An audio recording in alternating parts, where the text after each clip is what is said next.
સુરત ખાતેથી સમાચાર મળ્યા કે જ્યાં વન વિભાગના કર્મીને ગોળી લાગી છે। આરએફઓ સોનલને ગોળી વાગી અને તાત્કાલિક તેઓને હોસ્પિટલ ખાતે ખસેડવામાં આવ્યા છે। ગોળી કઈ રીતે વાગી તેને લઈ હજુ શંકા ઊભી થઈ છે, તો તપાસનો દોર પણ યથાવત જોવા મળ્યો। ઘટનાને પગલે સુરત જિલ્લા પોલીસ સ્થળ પર પહોંચી ગઈ છે અને આ મામલે પોલીસ દ્વારા વધુ તપાસ હાથ ધરવામાં આવી। આરએફઓ સોનલને ગોળી વાગી ત્યારે હવે તાત્કાલિક તેઓને સારવાર માટે હોસ્પિટલ ખસેડવામાં આવ્યા છે। આ સમગ્ર ઘટના કઈ રીતે બની તે અંગે તપાસનો દોર છે તે યથાવત જોવા મળ્યો છે। પોલીસ તાત્કાલિક ઘટનાસ્થળે પહોંચી ગઈ છે। પોલીસે આ મામલે વધુ તપાસ હાથ ધરી છે, ત્યારે ઉચ્ચ પોલીસ અધિકારીઓનો કાફલો પણ તાત્કાલિક દોડી આવ્યો છે। ગોળી કઈ રીતે વાગી તેને લઈ શંકા પણ જોવા મળી છે, ત્યારે હવે પોલીસે આ મામલે વધુ તપાસ હાથ ધરી છે। ઘટનાને પગલે સુરત જિલ્લા પોલીસ સ્થળ પર પહોંચી ગઈ છે। સુરત જિલ્લા પોલીસે સ્થળ પર પહોંચી આ સમગ્ર મામલાની તપાસ છે તે હાથ ધરી છે।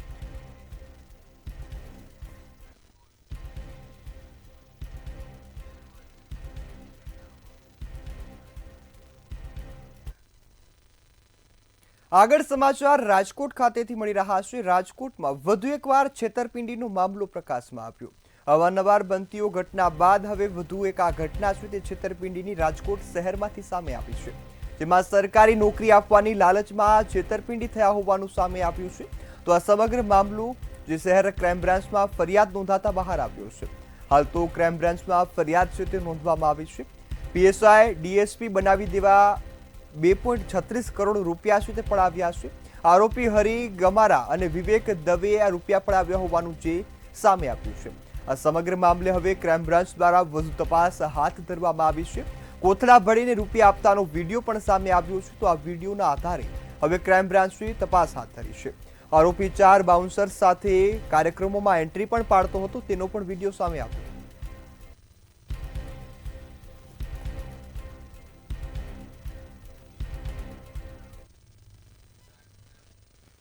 જૂનાગઢ સ્થિત પ્રતિષ્ઠિત ભારતી આશ્રમના લઘુમહંત મહાદેવ ભારતી ગુમ થયા હતા, જે બાદ તેઓને શોધખોળ હાથ ધરવામાં આવી। ત્યારે મહાદેવ ભારતી બાપુએ તમામ હોદ્દા પરથી હવે હટાવી દેવામાં આવ્યા છે। હરિહરાનંદ બાપુએ આ તમામ નિવેદન આપ્યું છે। તેઓએ જણાવ્યું કે હાલ જે આ તમામ હોદ્દા પરથી તેમને હટાવવામાં આવે છે, સાથે જ ભારતી આશ્રમ સાથે તેમનો હવે કોઈ સંબંધ નથી। જે 4-5 દિવસથી પરિસ્થિતિ સર્જાની એમાં મેં અને અમારા ટ્રસ્ટીઓએ નિર્ણય લીધો કે અત્યારે હાલપૂર્વક લઘુમહંત તરીકેથી અને ટ્રસ્ટીમાંથી હટાવ્યા છે, પરંતુ એનો એવો અર્થ નથી કે ગુરુ શિષ્યનો મામલો ખતમ થઈ ગયો। બાપ દીકરાનો મામલો ક્યારેય ખતમ થતો નથી। એક વખત બાપ દીકરાને માં જન્મ આપી દે દીકરાને, તો એ દીકરો દીકરો જ રહેવાનો, દૂર રહે કે નજીક રહે। સુરતના ઉમરા વિસ્તારમાં આવેલા મંદિરના દાનપેટીમાં ચોરી થયાનો મામલો પ્રકાશમાં આવ્યો। ઉમરા પોલીસે દાખલ થયેલા 2 મંદિર ચોરીના ગુનામાં 2 આરોપીઓને મુદ્દામાલ સાથે ઝડપી પાડ્યા છે। ત્યારે પોલીસે તેમની પાસેથી ચોરાયેલો રોકડ મુદ્દામાલ રિકવર કર્યો છે। ઉમરા પોલીસે કાર્યવાહી હાથ ધરી છે અને શહેરમાં લોકોના જે પ્રશંસાનો માહોલ પણ જોવા મળ્યો, તો બીજી તરફ ગુનાહિત તત્વોમાં ભયનો માહોલ પણ જોવા મળ્યો છે। 2 तारीख की रात को काली महिमा मंदिर और 3 तारीख की रात को रुंडनाथ महादेव मंदिर में चोरी हुई थी। इन लोगों को एग्जैक्ट आइडिया नहीं था कि दान पेटी में कितने रुपए हैं, तो अंदाज से उन्होंने काली मंदिर में 5,000 और रुंडनाथ मंदिर में 60,000 की चोरी की फरियाद दी थी, जिसकी की जान होते ही पुलिस स्टेशन के स्टाफ तपास में लग गए और सीसीटीवी और गाड़ियों का चेक करते करते उन दोनों आरोपियों को डिटेन कर लिया गया और अभी अरेस्ट करने का प्रोसेस चालू है। आरोपियों के पास से कुल 18,230 रुपए का मुद्दा माल और 2 मोबाइल कब्जे किया गया है। વિશ્વના સૌથી ઊંચા જગતજનની માં ઉમિયા મંદિર વિશ્વ ઉમિયા ધામનું નિર્માણ કાર્ય પૂરજોશમાં ચાલી રહ્યું છે। ત્યારે જાસપુર ખાતે ટ્રસ્ટીશ્રીઓ, હોદ્દેદારો એવં કાર્યકર્તાઓએ સ્નેહ મિલનનો કાર્યક્રમ યોજ્યો હતો, જેમાં 1500થી વધુ લોકો ઉપસ્થિત રહ્યા। નવા વર્ષમાં નવા ઉત્સવ અને ઉમંગ સાથે જે સમગ્ર કામગીરી છે તે હાથ ધરવામાં આવી। ત્યારે રાજ્યના જિલ્લા પ્રમુખ અને કારોબારી સહિતની સમગ્ર ટીમ સ્નેહ મિલન કાર્યક્રમમાં જોડાઈ હતી।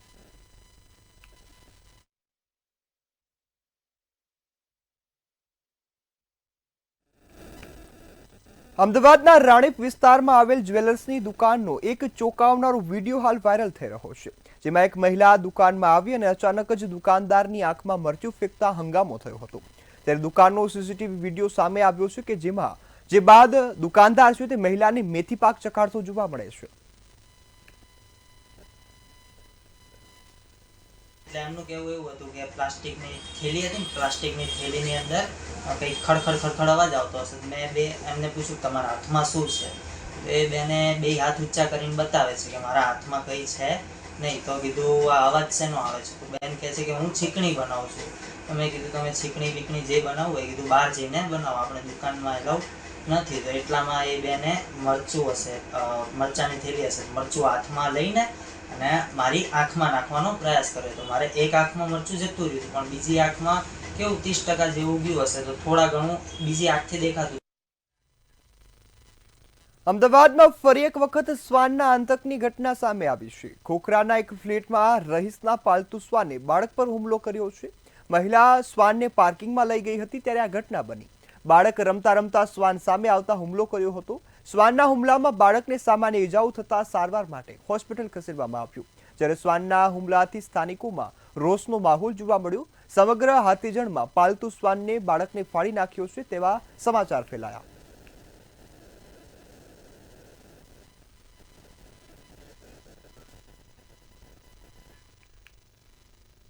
અમદાવાદના ન્યૂ મણિનગર વિસ્તારમાં એક ચોંકાવનારી ઘટના પ્રકાશમાં આવી. સરનામ એલિગન્સ ફ્લેટમાં કોરિડોરમાં રમતા નાના બાળક પર અચાનક જ જર્મન શેફર્ડ હુમલો કરતો જોવા મળ્યો. શ્વાનના હુમલાની સમગ્ર ઘટના સીસીટીવી કેમેરામાં કેદ થઈ છે. ત્યારે બાળકના પરિવારના સભ્યોએ ફ્લેટ એસોસિએશન અને પોલીસને અરજી કરી છે. શ્વાન માલિક સામે કાયદેસરની કાર્યવાહી કરવામાં આવે તેવી માંગ પણ ઉઠાવી છે. કે જેઓ તેમનું પાલતુ ડોગ જે જર્મન શેફર્ડ છે એ લઈને ફેરવવા નીકળેલા. એ દરમિયાન આ કામે ફરિયાદીના સગીર દીકરાને તથા સાહેબ જે છે એમના ફરિયાદીના સગીર દીકરાને જમણા પગે સાથળના ભાગે તથા બીજા સાહેબ છે એમના દીકરાને હાથની આંગળી ઉપર બટકા ભરેલા. જે બંનેને ઈજા થતા બંને સારવાર લીધેલી. જે બાબતે અત્રે રામોલ પોલીસ સ્ટેશન ખાતે બીએનએસની સેક્શન 291 અને 125 મુજબ ગુનો રજીસ્ટર કરવામાં આવેલ છે. અમદાવાદમાં ફિલ્મી ઢબે હત્યા થયાની ઘટના પ્રકાશમાં આવી હતી. ત્યારે પોલીસે આ હત્યાનો ભેદ ઉકેલી કાઢ્યો છે. 1 વર્ષથી ગુમ થયેલા યુવકને તેની જ પત્નીએ પોતાના પ્રેમી સાથે મળીને મારી નાખ્યો હતો. બાદમાં મૃતદેહને રસોડાની નીચે દાટી દીધો હતો. ત્યારે મુખ્ય આરોપી સહિત વધુ 3 આરોપીઓની ધરપકડ કરવામાં આવી છે. અમદાવાદ ક્રાઇમ બ્રાન્ચ દ્વારા હવે વધુ કાર્યવાહીનો દોર શરૂ કરવામાં આવ્યો છે. ઇમરાન વાઘેલાની પૂછપરછ દરમિયાન આ હત્યામાં રૂબી મરણ જનારની પત્ની અને એ સિવાય ઇમરાનના મામાના દીકરા અને એક માસીના દીકરા રાહિલ ઉર્ફે સાહિલ અને ફૈઝુ ઉર્ફે મોઇન નામના 2 વ્યક્તિઓની પણ ધરપકડ કરવામાં આવેલી છે. વધુ પૂછપરછ કરતા રૂબીએ એવી હકીકત જણાવેલી છે કે રૂબી જે છે એ ઇમરાન સાથે છેલ્લા 4 વર્ષથી સંપર્કમાં હતી. ઇમરાન વાઘેલા જે છે એ રૂબીના બાજુના જ મકાનમાં રહેતો હતો. તેથી બંને એકબીજાના સંપર્કમાં આવેલા હતા. સુરત મનપામાં વર્ષ 2010માં કોંગ્રેસ કોર્પોરેટર ઉમેદવાર રેખા ગામવાએ આવાસ યોજનામાં કૌભાંડ આચર્યાની ચર્ચા ચાલી છે. સમગ્ર મામલો શું છે અને કૌભાંડ શું આચર્યું, આવો જોઈએ વિગતવાર અહેવાલમાં.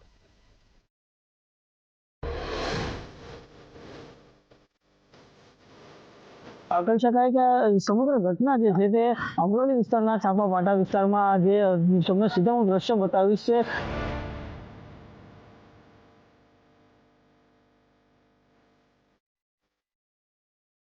એક જ પરિવારના સભ્યો કે જે એક જ પરિવારના લોકોને 12 મકાનો ફાળવેલા છે.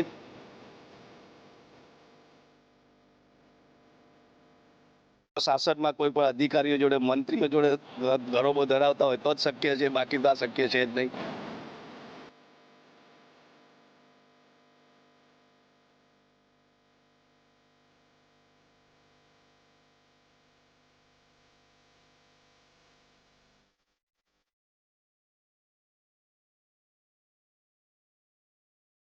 મકાન વિહોણા ગરીબો માટે સરકાર અનેક યોજનાઓ બહાર પાડી અને માથે છત મળે તેવી વ્યવસ્થા ઊભી કરે છે, પરંતુ અમુક મોટા માથાઓ તેમાં પણ લાભ લેવાનું બાકી નથી રાખતા.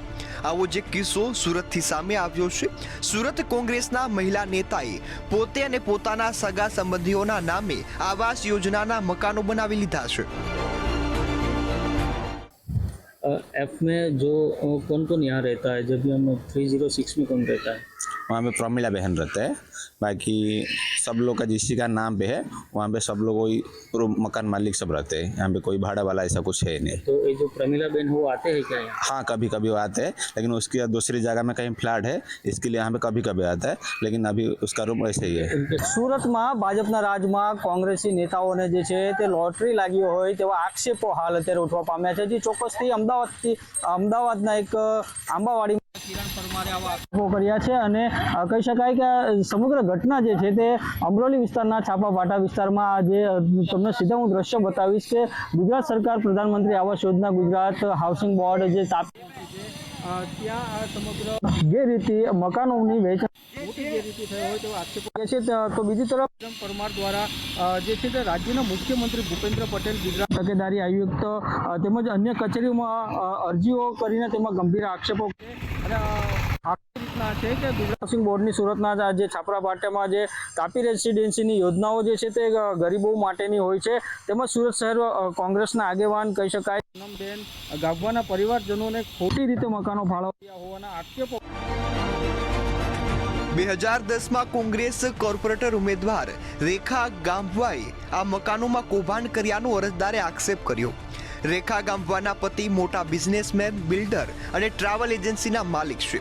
તેની પુત્રીના નામે રિસિતા ડેવલપર નામની કન્સ્ટ્રક્શન ફર્મ પણ છે અને ઓલપાડ તાલુકામાં 3 ગામોમાં તેમની ફ્લેટ, બંગલા અને પ્લોટ જેવી સ્કીમો પણ ચાલે છે। કિરણભાઈ, જે પ્રમાણે સુરતની જે તાપી આવાસ યોજના છે ગરીબો માટે બનાવવામાં આવેલી છે, શું આવાસ યોજનાની અંદર કૌભાંડ છે ને કોના દ્વારા કરવામાં આવ્યું છે? બરાબર, સુરતની અંદર તાપી રેસિડેન્સી છે અમરોલી પાઠા વિસ્તારમાં। હવે ત્યાં પૂર્વ કોર્પોરેટર પ્રેમિલાબેન, રેખાબેન વિજયભાઈ ગાંભા કે જે લોકો ભાજપ જોડે સાંઠગાંઠ ધરાવતા હતા અને ભાજપના કાર્યકર્તાઓ બીજેપીવાળાઓ જોડે રહીને જ અને આની અંદર એક જ પરિવારના સભ્યો કે જે એક જ પરિવારના લોકોને 12 મકાનો ફાળવેલા છે, જેની અંદર ખોટા આધાર કાર્ડ, ખોટા આવકના પુરાવાઓ એ રજૂ કરેલા છે। એ રજૂ કરીને એક જ પરિવારના 12 મકાન મેળવેલા છે। તાપી રેસિડેન્સીની અંદર આ મકાનો ફાળવવા માટે જે વેઇટિંગ લિસ્ટમાં નામ આવે તો પહેલાં વેઇટિંગમાં જેને હોય એને વેઇટિંગવાળાને મળે, પણ આને વેઇટિંગમાંથી નહીં પણ ડાયરેક્ટ ફાળવવામાં આવેલા છે, જેની અમને માહિતી મળતા અમે આરટીઆઈથી માહિતી મેળવી અને ગુજરાત હાઉસિંગ બોર્ડમાં, સીએમઓમાં બધે આ બાબતની ફરિયાદ રજૂઆત કરેલી છે। તો ખોટી આવક એટલે શું? આ લોકો કરોડોની સંપત્તિઓ ધરાવે છે, ફ્લેટો ધરાવે છે। ઈડબ્લ્યુએસ અને આવાસ યોજનાનો એક નિયમ છે કે કોઈપણ વ્યક્તિ ભારતમાં કોઈપણ જગ્યાએ મકાન ધરાવતા હોય તો એને આનો લાભ મળતો નથી। તેમ છતાં કરોડોની સંપત્તિ ધરાવતા વૈભવી ફ્લેટો ધરાવતા હોવા છતાં ઈડબ્લ્યુએસ આવાસ યોજનાની અંદર એક જ પરિવારના 10 થી 12 મકાનો આ લોકોએ મેળવેલા છે ખોટી રીતે, ગેરરીતિ આચરીને। તમે જે પ્રમાણે વેસુના ફ્લેટની વાત કરી, આના સિવાય બીજા ઘણા બિઝનેસ છે, પરંતુ આવાસ યોજનાની અંદર 3 લાખની લિમિટેશન આવેલી છે, તો વેસુની અંદર પ્લોટ અને 3 લાખનો આવકનો દાખલો કેવી રીતે આવ્યો છે? હવે એ તો આ સરકારની અંદર એમની જો સાંઠગાંઠ હોય, બીજેપીના કોઈ પણ શાસનમાં કોઈ પણ અધિકારીઓ જોડે, મંત્રીઓ જોડે ઘરોબો ધરાવતા હોય તો જ શક્ય છે, બાકી તો આ શક્ય છે જ નહીં। આટલી આવક સિવાય પણ ઘણા વેપાર અને ઓફિસ મકાનો રેખા અને તેના પતિ પાસે છે, તેમ છતાં રેખા ગામવાએ ગરીબોના મકાનો પચાવી પાડ્યાનો આરોપ લાગ્યો છે। સાથે જ મુખ્યમંત્રી સુધી ફરિયાદ પણ પહોંચી છે। સુરતથી અક્ષય મકવાણા અને અમદાવાદથી મેહુલ દુધરેજિયાનો સંયુક્ત રિપોર્ટ, મંતવ્ય ન્યૂઝ। વડોદરાના કરજણના લીલોર ગામે ગમખ્વાર અકસ્માત સર્જાયો હોવાની ઘટના પ્રકાશમાં આવી। અચાનક કાર ચાલકે કાબુ ગુમાવતા અકસ્માત સર્જાયો હતો। અકસ્માતની ઘટનામાં 2 લોકોના સ્થળ પર જ મોત નીપજ્યા। એક વ્યક્તિ ગંભીર રીતે ઇજાગ્રસ્ત થયો હતો, જે બાદ તેને હોસ્પિટલ ખસેડવામાં આવ્યો। અચાનક કાર ચાલકે કાબુ ગુમાવતા અકસ્માત થયા હોવાનું હાલ પ્રાથમિક તારણ સામે આવ્યું છે।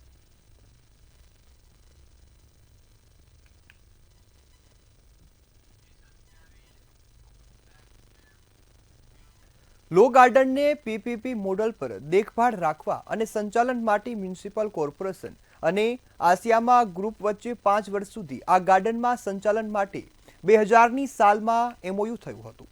લો ગાર્ડનનું સંચાલન આસમા ગ્રુપ પાસેથી 20 વર્ષ બાદ પણ પરત ન લેવાયું હતું, ત્યારે આરટીઆઈ એક્ટિવિસ્ટ પંકજ ભટ્ટ દ્વારા માહિતી મળ્યા પછી ચકાસણી થઈ. હવે સંચાલન પર કાર્યવાહી કરવામાં આવે તેવી પણ માંગ કરવામાં આવી છે.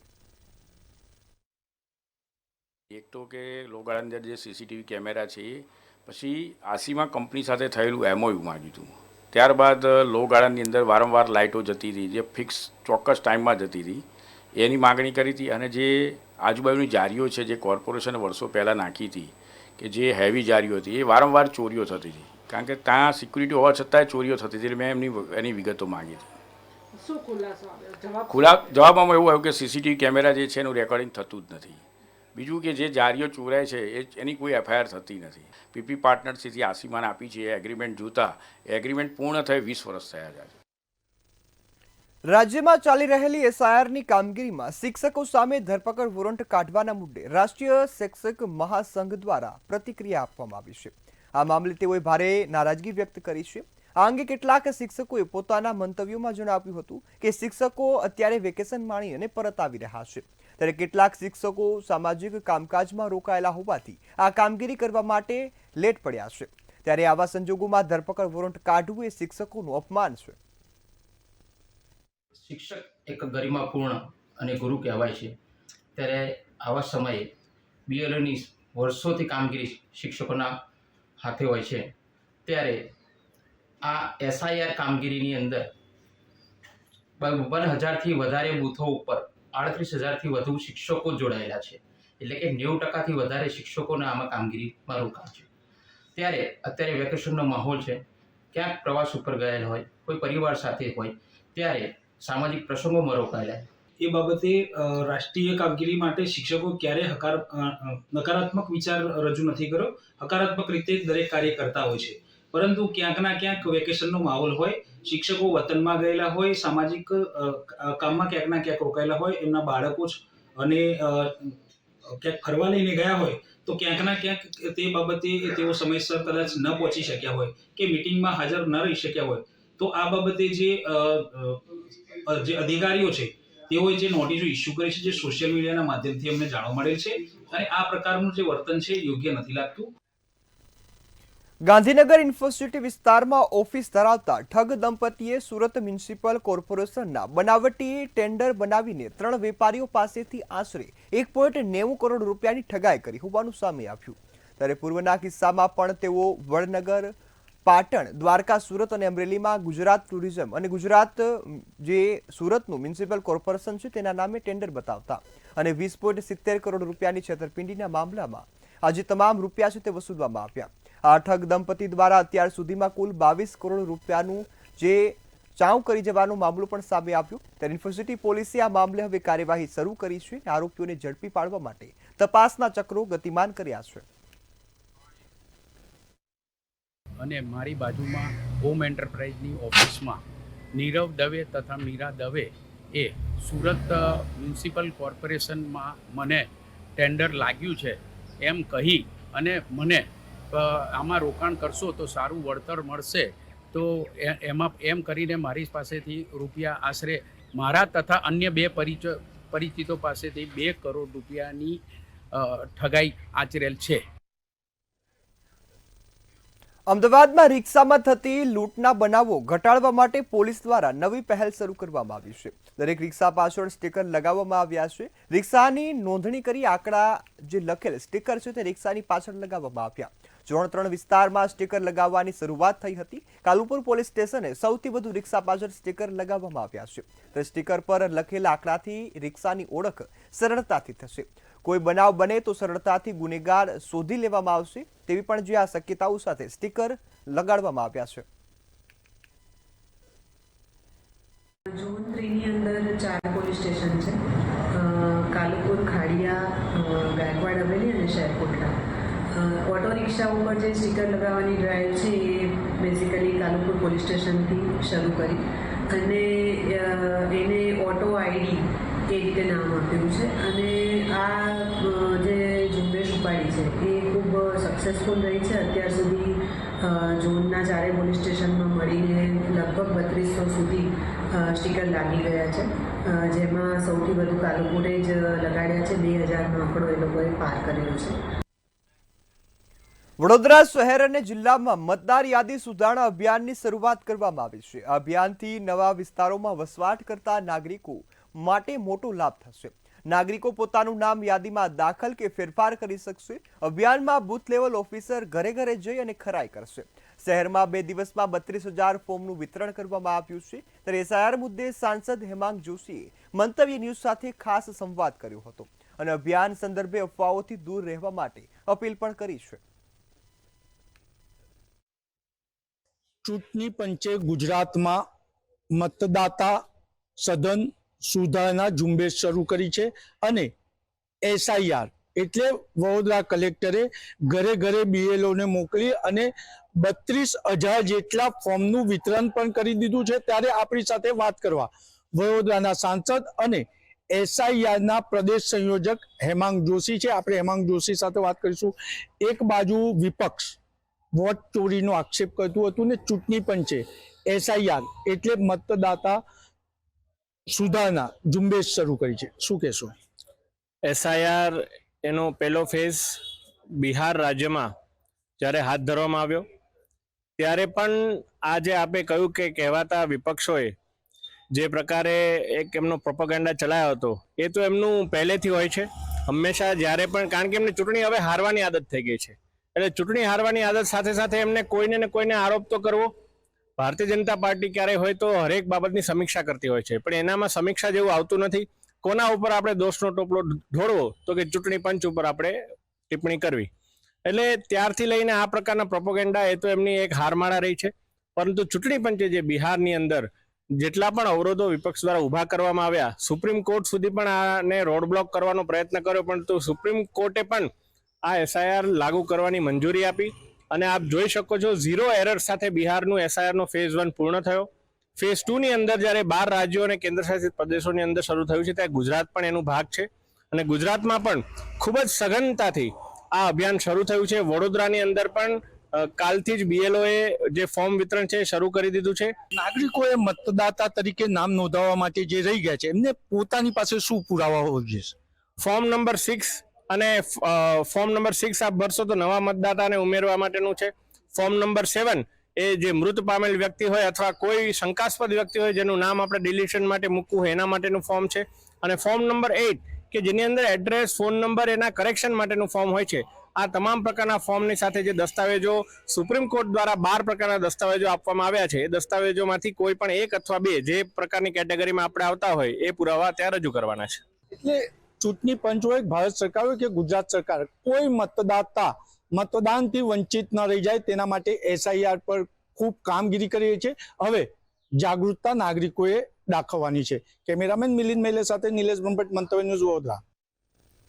સાણંદમાં ભાજપ દ્વારા એસઆઈઆર માટેની ટ્રેનિંગ વર્કશોપ યોજાઈ હતી, જેમાં નગરપાલિકા હોલમાં મુખ્યમંત્રી ભૂપેન્દ્ર પટેલ, પ્રદેશ પ્રમુખ જગદીશ વિશ્વકર્મા વર્ચ્યુઅલી જોડાયા હતા. બૂથ લેવલ કાર્યકર્તાઓને નવા મતદારો ઉમેરવા તથા ભૂલો સુધારવા માટેની તાલીમ અપાઈ. એસઆઈઆરનો ઉદ્દેશ્ય ચૂંટણી પહેલા યાદી સચોટ બનાવવાનો હોય છે.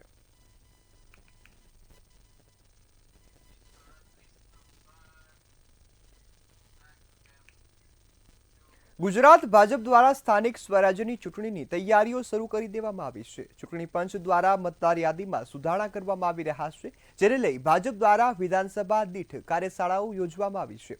જેને લઈ વેજલપુર વિધાનસભામાં જે મતદાર યાદી વિશેષ સુધારણા અભિયાન અંતર્ગત એક કાર્યશાળાનું આયોજન કરવામાં આવ્યું હતું, જેમાં મોટી સંખ્યામાં ભાજપના કાર્યકર્તાઓ જોવા મળ્યા.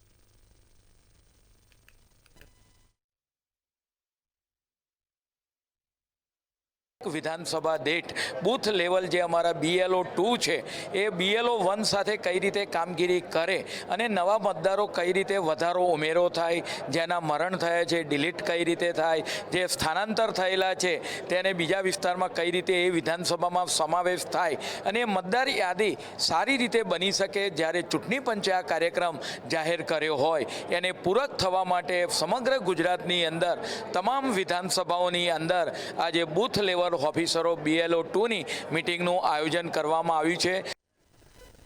રાજકોટ સહિત સમગ્ર સૌરાષ્ટ્રના માર્કેટિંગ યાર્ડમાં ડુંગળીની મોટા પ્રમાણમાં આવક થઈ રહી છે, જેના કારણે ભાવ તળિયે બેસી ગયા છે. ખેડૂતોએ તેમની ઉત્પાદન પડતર જે કરતા નીચા ભાવ મળતા હવે ખેડૂતો પરેશાન થતા જોવા મળ્યા છે. આજે રાજકોટ માર્કેટિંગ યાર્ડમાં નવી ડુંગળીના ભાવમાં માત્ર 51 રૂપિયાથી લઈને 255 રૂપિયા પ્રતિ 20 કિલોના બોલાયા હતા. ખેડૂતોને ડુંગળીના 2.5 રૂપિયા કિલોથી લઈ 5 થી 12 રૂપિયા સુધી કિલોના ભાવ મળી રહ્યા છે. ત્યારે માર્કેટિંગ યાર્ડમાં ડુંગળી વેચવા આવેલા અનેક ખેડૂતોએ પોતાની વ્યથા ઠેલવી હતી.